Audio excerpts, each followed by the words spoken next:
At the front door, I handed an envelope to my mill, saying it was some spending money. She refused, saying she didn't need money, but I insisted, telling her to buy something for the kids. The letter enclosed expressed my gratitude for her care over the years and my apology for not being able to protect the family. That was the last time I saw my mill and my wife. We never really had good chemistry, did we? You've also had a hard time living with your in-laws. It must have been suffocating for you as a man. However, I do appreciate you giving my parents peace of mind. My wife said that in a calm tone. I couldn't feel any gratitude or consolation in her words or expression. I am Michael Carter, 48 years old. I'm a manager at a pharmaceutical company. My only daughter, Emily, is a college student studying abroad in France. So it was just my wife and I living together. Her words went on. Do we really need to keep trying? Life's entering its second half. It's okay to let go of things we've done reluctantly and live out the dreams we couldn't achieve before. Life is once, after all. So I'm not going to Vietnam. An overseas transfer to a developing country. You must be joking. At your age, a 5-year stint in Vietnam sounds like a demotion, doesn't it? It's embarrassing, really. I'm fed up with our current life, and you want me to live even more inconveniently? The fact that you have to follow personnel decisions doesn't change, whether I'm here or not. You should go alone and fulfill your employee duties, but I can't. Just because I'm your wife doesn't mean I have to blindly follow your demotion, right? With that, she left the room. She probably wants to enjoy the rest of her life as she pleases. Honestly, I saw this coming. But knowing it didn't stop the words from hurting. I couldn't help but feel the pain of a bad premonition turning into reality. I married Linda 23 years ago. We went to different universities but met in a common club. Linda was proactive, cheerful, and stood out. We never met alone during college, but she reached out after I started working, and we began dating. I think she liked where I got a job.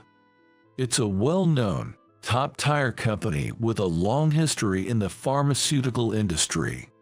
In addition to pharmaceuticals, it also deals with health foods and cosmetics. The company is expanding sales in populous Southeast Asia, developing skincare products suited to the climate, and is now preparing for local sales.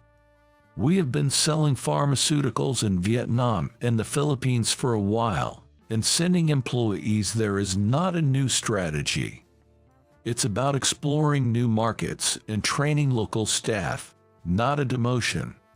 However, Linda, who prefers a luxurious lifestyle, probably hoped for Europe. During our 23-year marriage, we've been abroad 3 times. Our honeymoon was in Hawaii, and the other 2 trips were to France and Italy. All of them were her choices. Linda also went on women-only trips with her college friends. They always went to Europe. She bought luxury goods at duty-free shops abroad and brought back cosmetics for me and our daughter. Men should wear cologne, too. I was pressured into using scents I didn't like. When Linda was away, her mother, Sarah, would come over to cook. Originally, this house was built in Linda's parents' backyard as a home for the newlyweds. Linda's travels were not only abroad but sometimes on weekends, so Sarah often took care of things in her absence. Her cooking might not be fancy, but it's the epitome of American home cooking, and both my daughter, Emily, and I always enjoyed it. It tasted better than Linda's cooking, and I could feel her genuine desire to serve delicious food. On the other hand, Linda dislikes cooking. Knowing this, Sarah frequently brings over dishes. While we live separately, part of me thinks living with she would be easier, considering her efforts. But my wife dislikes that idea. She can't stand her mother's nagging.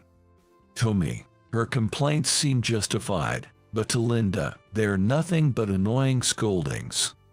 What Linda really wants is not a caring mother, but a housekeeper who silently manages all the household chores. Between the times we finish Sarah's dishes and wait for the next, my wife's cooking makes an appearance as a stopgap. Curry rice, stew, pasta, or Chinese food. In winter, she cooks French onion soup. On those days, the trash bin tells a different story. It overflows with pre-cut vegetables for curry, pasta sauce, ingredients for soup, all in their packaging. My wife never bothered to align trash disposal with a pickup schedule. I try to understand, given my own busy weekdays. But Linda is a homemaker. She has never worked a day in her life. Engrossed in her hobbies like theater and tennis since her younger days, she neglects the housework. Every time, Sarah ends up tidying up the house. I believe she carried our daughter, Emily, on her back much more often than Linda did. My Phil once suggested having another child. He wants a grandson. No more kids. Pregnancy and raising one was enough. Linda would frown and say that each time. I've told her not to say such things in front of Emily. What child would be happy to see their mother visibly fed up with parenting? Emily wasn't a gloomy child, perhaps taking after her mother's lively nature, but she seemed somewhat indifferent towards people.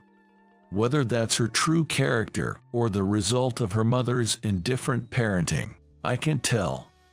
But if we were to have only one child, I wish she'd engage more deeply with her. Seeing my wife plan her schedule as soon as my business trips were confirmed made me wonder what our marriage was all about. Even though both are mothers to an only daughter, my wife and Mill are worlds apart. I'm the middle child of 3 siblings, with an older brother and a younger sister. In the countryside, expectations for the eldest son were high, and my brother was cherished, while I, 2 years younger, wore his hand-me-downs. My sister, being the youngest, must have been especially adored. I might have felt excluded, even if our parents didn't realize it. That's why I thought when I got married, I would love our children with all my heart. I always wanted to create a home where the family could feel happiness at all times. I worked hard to ensure we had no financial worries and helped with household chores and child rearing as much as I could. But living with a wife who didn't prioritize home life only increased my burdens. Maybe for Linda, marriage and childbirth were just things she thought she'd try once. My Phil passed away around the time Emily started elementary school. As my Mill no longer needed to care for her husband, Linda relied on her mother even more than before, making her even freer. It was my daughter, rather than my wife, who was worried about my trip to Vietnam. Emily, my daughter, spent a month in Paris on a homestay during her first year of high school.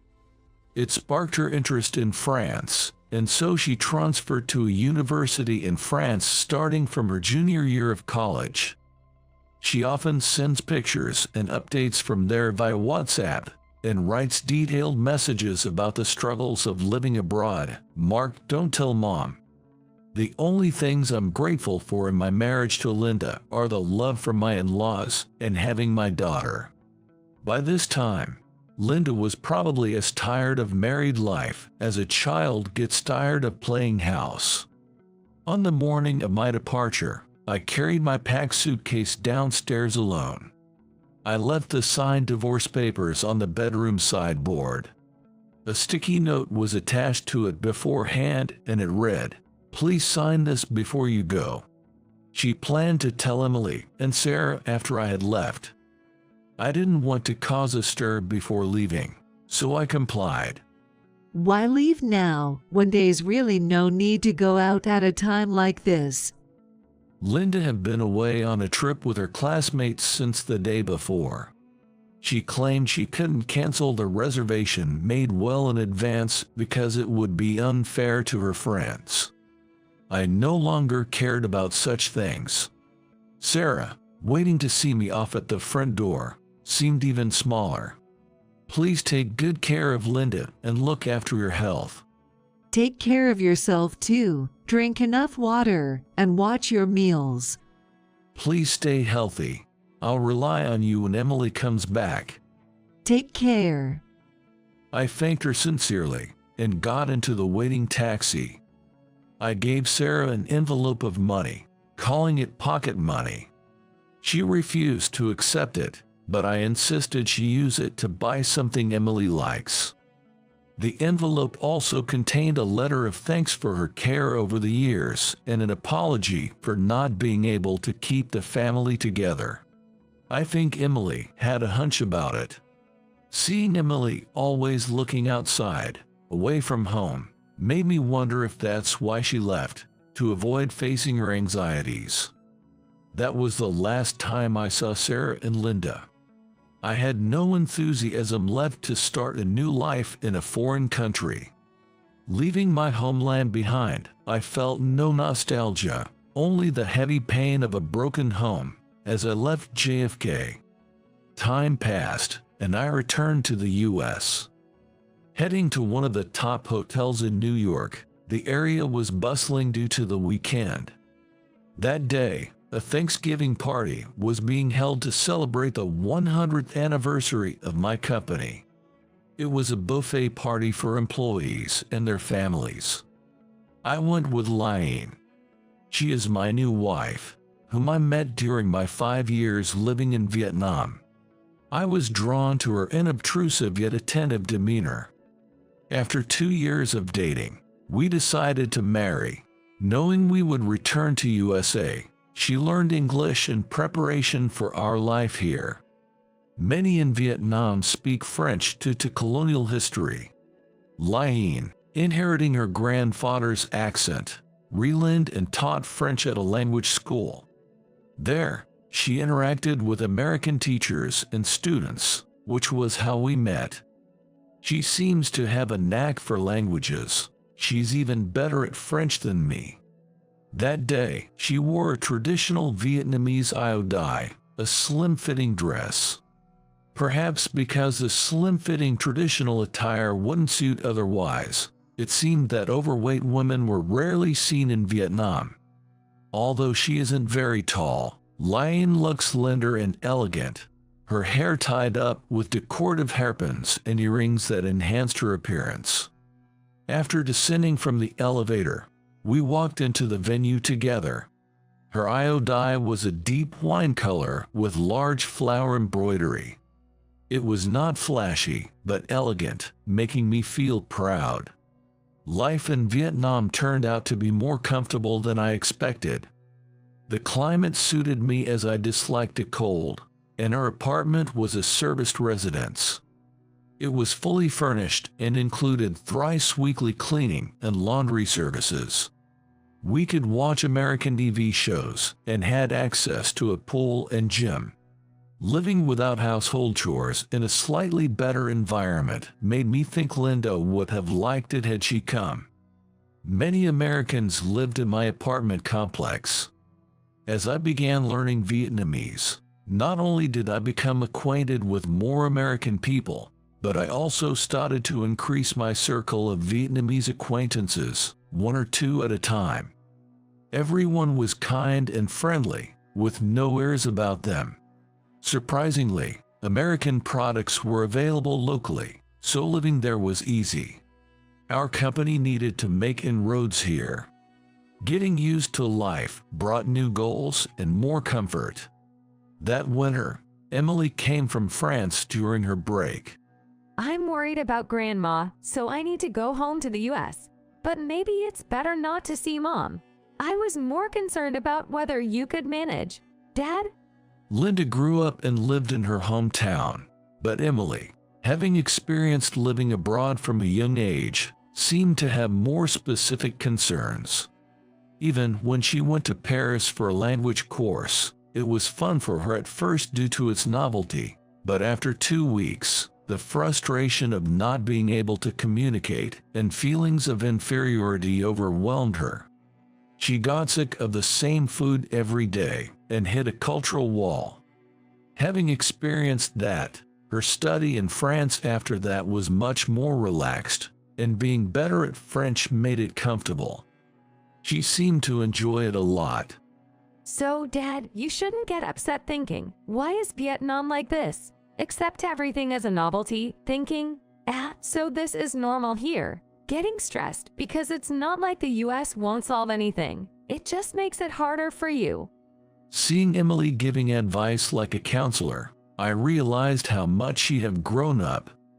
Still, the divorce during her absence felt like deceiving my daughter, and I felt guilty. Something must have been wrong or lacking. I feel bad for you. It's okay.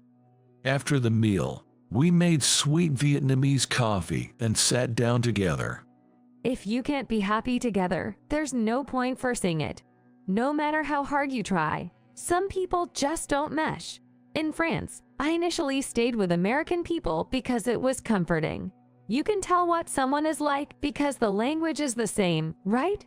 But gradually, I started feeling maybe this person and I don't click. Conversely, I found that even with foreigners, there are those with whom I strangely get along.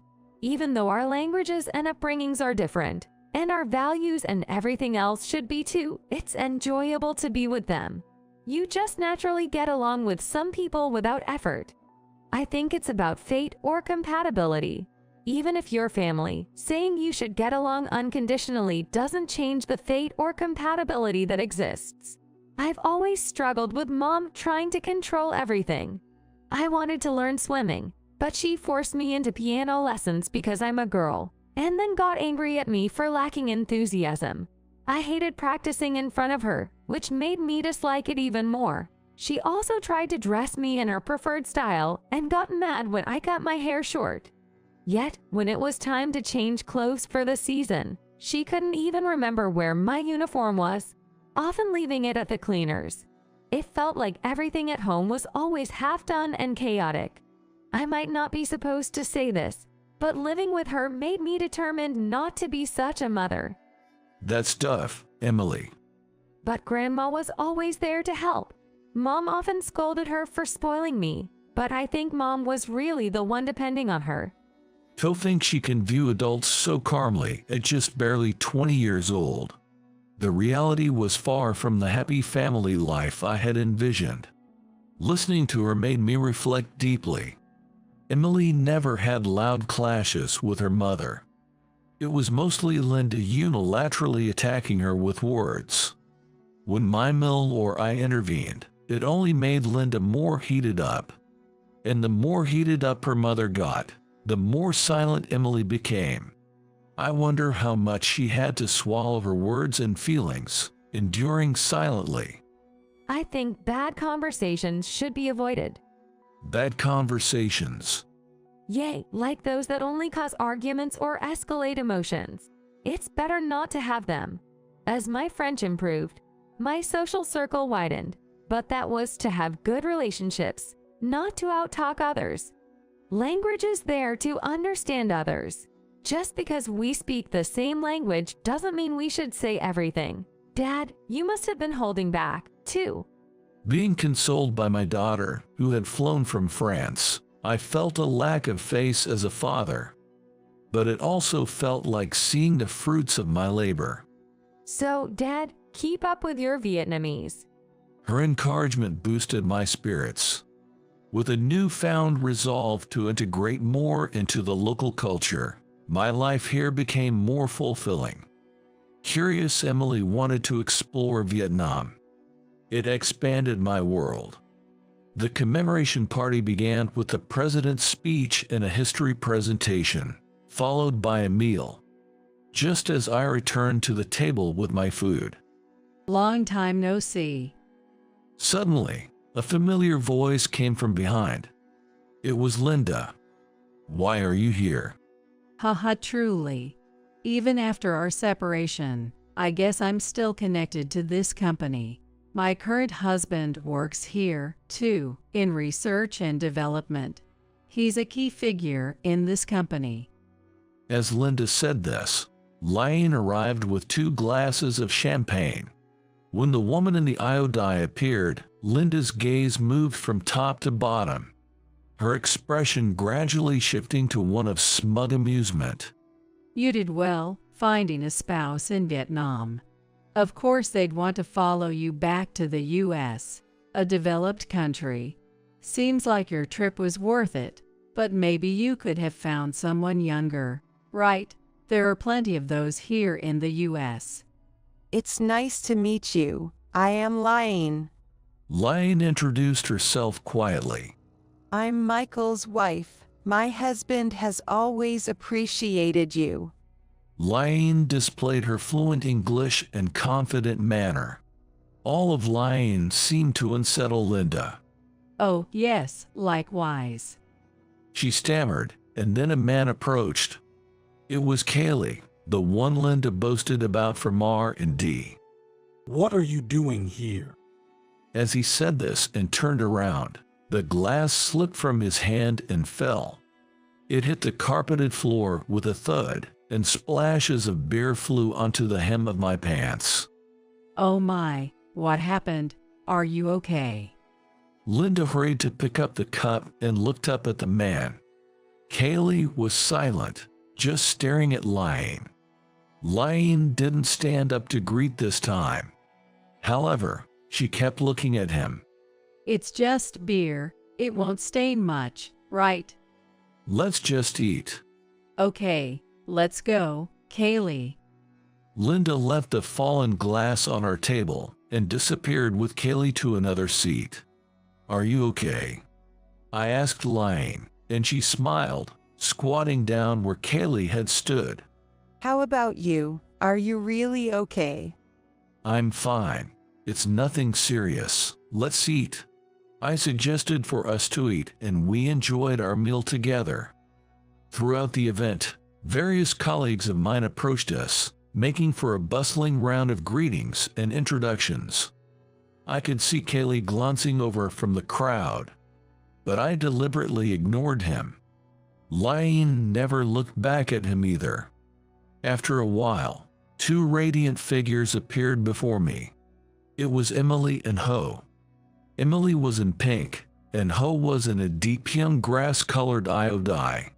There's so much delicious food. Look, I got greedy. There's char siu as well. They exclaimed with a big smile and joined our table. The sight of the 2 young women drew everyone's attention. Linda and Kaylee, this time, were looking over in astonishment. Emily had returned after her graduation and is now working for a company here in the US. My mill had moved into a care facility, and the old house had changed hands. Emily was living independently. She often visited Lane and me, but she never met up with Linda. I wasn't sure what Linda's current husband had told her, but Kaylee was just an eternal deputy manager. There were colleagues at R&D who had attended the wedding between Linda and me. Kaylee had always been problematic. Office romance, broken engagements, infidelity after marriage, and then divorce. And it was a colleague who informed me that the woman he was involved with resembled Linda. It seemed he was quite flustered because he hadn't known about our divorce. It was probably Kaylee who suggested to Linda that my trip to Vietnam was a demotion. Ending up marrying Linda after all his troubles with women might have been the twist of fate Emily talked about. I felt neither anger nor sorrow. I think it would have been worse if I had gone to Vietnam alone while being still married, without knowing it. Emily met Ho, a student from Vietnam, in France, and they hit it off. After Ho returned to Vietnam, she visited both me and her there. Being 4 years older, She must be like a dependable older sister to Emily, who has no siblings. In Vietnam, Emily introduced me to Ho, and through her, I met her mother, Liane. I was already acquainted with Liane from our language classes, so this connection brought us closer. The daughters were pleasantly surprised and happy. Ho, who mastered English and French, returned to Vietnam and secured a job at a multinational corporation due to her language skills. Ho cared for her mother as if compensating for past hardships. She gave many gifts to her and also took her on trips abroad. She took her to Thailand, Cambodia, Singapore, etc. From Vietnam, it only takes an hour or two by plane to these neighboring countries. Liane, who had worked solely for Ho, found herself both delighted and perplexed by these sudden travels. It seemed Ho wanted to make her mother happy, who had lived without luxuries. Ho's filial actions inspired Emily to be exceedingly kind to me. There were times when she brought ingredients from France and cooked French cuisine in Vietnam. Going out to eat with both families and being invited to Liane's home made me believe that it was their presence that allowed us to get married. Watching my daughters, who conversed in French in France, now learning and occasionally mixing Vietnamese and English, was heartwarming. This time, Ho visited New York for the first time. They stayed at our place, but Emily acted as a guide. After a hearty meal, the two of them said they were going out for drinks, left their change of clothes with me, and headed out into the night. Afterward, we slowly stood up from our tea. Walking through the hotel lobby, Kaylee suddenly called out, Lion. Turning around, he was out of breath. He must have made some excuse like needing to go to the bathroom to leave Linda and follow us. When did you come to the U.S.? Are you married? Where do you live? He bombarded her with questions, to which Liane, in a calm yet dignified voice, responded. What do you want with me now? Kaylee was at a loss for words, rooted to the spot. Liane turned her back and started walking away. I supported Liane's back and we stepped outside. Shall we take a walk? Thinking she might want to calm down, I asked, and she quietly linked her arm with mine, and we walked through the night streets together. You must be really tired from all the pretense. She just shook her head at what I said without uttering a word.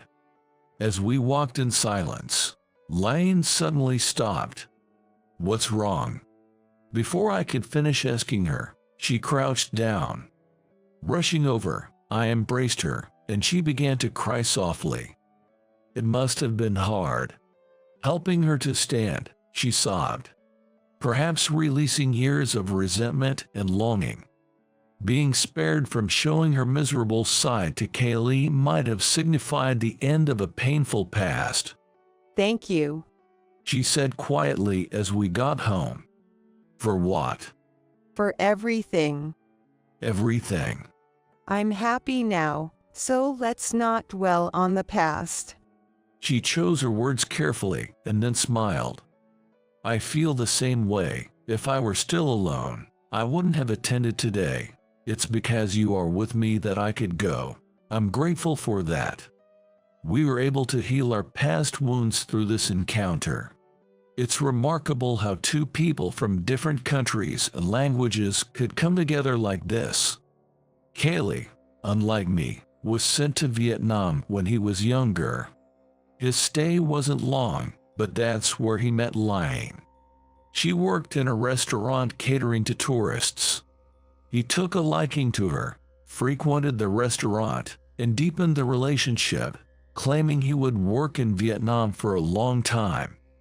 Then, a year later, he left without a word. He probably intended to do so from the start. He left no business card and canceled his phone line. He broke up with her as soon as she announced her pregnancy. Lying was just 18 when she entered society. She ended up giving birth to Ho alone, without any way to cope. She left her daughter with her mother and sought Kaylee while working. But there was no clue or lead to be found. The apartment she heard was a company dormitory, had no American residents. The building where she was told his office was located had no such company. She realized her naivety. She had heard that American people were polite and kind-hearted. Lying was aware of the arrogance often shown by people from developed countries, a trait that was likely even more pronounced 30 years ago. Kaylee wasn't like that. That's why she was drawn to him. However, it was all a facade. She was left behind as if she never existed. Lion vowed to give Ho the education she never had. Lion thought, Ho must not live a life like hers. Even in a poor country, if one is capable, others will not treat them with disdain. Lion raised Ho with these thoughts. From a young age, Ho was taught English and French and sent to the university on a scholarship which included studying abroad. It seems that watching Ho grow up was what sustained Lion's heart. How deep were the wounds caused by the betrayal? As a fellow American, it was unbearable. The sudden resurgence of Kaylee in Lion's heart happened while looking at the company's website. I was casually watching the New Year's company event. Lion, bringing tea, caught sight of him on the monitor. We had already married, and Lion had decided to move to USA. In such a situation, memories from 30 years ago come back to life. I came to know Kaylee's betrayal for the first time. Still, we decided to attend the anniversary party together. I wanted to show everything with pride, how we were a couple, that Lion was a Vietnamese woman, and how well she had raised Ho. Lion is not a pitiful woman abandoned by a man, but my wife who has raised her child well and maintains a stable home. Emily felt the same way. We are one family of 4. Let's show that to everyone. It was also Emily who suggested wearing the IO dye. We were able to showcase what we had achieved in life, and it was a proud night. The next day, Linda contacted me. I want to meet and talk. What's the matter this time? You want to bill me for dry cleaning or something?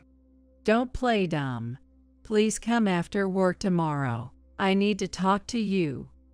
She asked me to meet her at a cafe. It was typical of her to call all the shots. Who's that woman? Linda asked bluntly as soon as we sat down. She's family. You and your husband came together, right? It's the same for us. You must know something. Tell me. Yesterday, my husband left me behind and chased after you too, didn't he? I know about it. Then ask Kaylee if you want to know. Are you keeping secrets even though you're a married couple? Just tell me. It seemed Kaylee didn't spill the beans. When I told her everything, she blamed me for bringing Lion to such a place. Are you implying she's going to start demanding alimony or child support out of the blue now? Is she trying to extort us by showing up in public like this? Did Kaylee say that? I barely controlled my voice when I said that. I might have shouted if we weren't in public. My intensity made Linda flinch. Don't play dumb. You're the one who approached us in public, remember? We just want to live our lives without any connection to you two. She doesn't need Kaylee's help. She's raised her daughter splendidly. Even Emily looks up to her. I'm proud of her too. You left me behind when I was transferred overseas. You couldn't bring yourself to go with me, and you ran away. I still hate being seen that way. So yesterday was a good opportunity for you to see the person I've become. There's no reason for us to avoid public attention. We have nothing to hide. You wanted to show off your current husband. Well, if that's all you wanted, then be satisfied with that. You're so cunning, dragging Emily into this. Linda said that with a sulky tone. Emily knows how difficult life overseas can be, so she's always been concerned about me. Have you ever done anything like that? Even when Emily went to Paris as a high school student, she went willingly. And what did you do? You just left her to her own devices. You simply said she should study hard because you spent a lot of money sending her there. She told me that's all you ever said. You've always used Emily to treat me like an afterthought and sidelined me, haven't you? And now what's this? Marrying your colleague's ex-girlfriend without even knowing her? Or is it a jab at me? Are you planning to play the role of her daughter's father since you know who her real father is? Look at yourself. I'm the one who should be ashamed of you. That's why our daughter keeps her distance from you, because you always live life centered around yourself. My words seem to sharpen Linda's gaze. Isn't it always like this with you? You never understand anyone else's feelings. If you lack the ability to understand others, shouldn't you at least try to imagine and think about it? And what about lying being a woman from the past? How would you feel if the same happened to our daughter? Could you just sit idly by? Your current husband is that kind of man. How would you feel now that you know he did something like that? Anyone would normally speak up about it, wouldn't they? If your husband betrayed someone and caused them suffering, shouldn't you, as his wife, feel remorse? All you think about is alimony, threats, and self-preservation. I'm utterly disgusted. Is this your own selfishness, or is it a message from Kaylee? You and he make quite the pair. I stood up and started walking, but then I turned back suddenly. From now on, stay away from us completely. Tell him the same. He's cut off everything and ran away. Whether it's regret or remorse, I don't know, but my wife wants nothing to do with it. There are no plans to meet or let our daughters meet any of you. Is that clear? It's your problem now. You can dig up the past, be disappointed, or do whatever you want. It has nothing to do with us. Even if there are rumors at work, we're not involved. Deal with it yourself, like the mess you've made. And Emily, give me her contact information. You lied about her getting a job over there. I didn't hear anything about her being in the US. What's going on? She didn't even report back to me, her mother, about returning to the country. Are you behind this? I couldn't help but sigh. You always play the victim. As a mother, did you ever try to reach out or initiate contact? You only push your agenda when it suits you. And then when our daughter starts avoiding you and you can't get in touch, you blame her. With that attitude, she will never contact you again. I headed outside towards the subway station. I had to get home quickly. Today, I was supposed to cook Vietnamese food with Lion and Ho. If I'm late, Emily will be upset with me. As I was being swayed on the subway, I remembered Kaylee from yesterday. Why did he approach us? Was it out of nostalgia for Lion? Or did he want to see Ho? Despite the risk of rumors spreading among the employees, he still called out to us in public.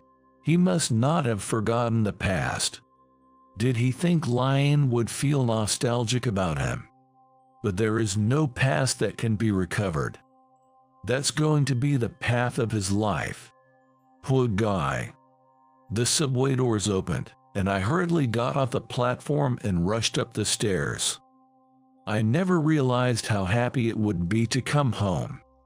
It's almost childish.